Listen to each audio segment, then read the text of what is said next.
अतिरेकी विचाराचा नागरिक सापडलेला आहे। तसाच विशाल घरवर पण तुम्ही काही महिन्या अगोदर तुम्ही ऐकलं होतं की तिथेही अतिरेकी काही वेळेस राहून गेलेले तिकडच्या मदरसामध्ये।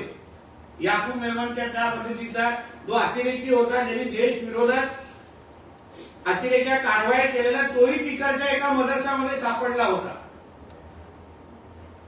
म्हणून ह्या नंदुरबार मध्ये असलेल्या मदरसाच्या निमित्ताने मला राज्यामध्ये असलेल्या मदरसांवर प्रश्न उपस्थित करायचा आहे की हे नेमक्या शिक्षण संस्था आहेत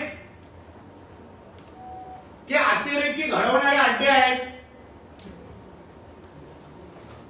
तालिबान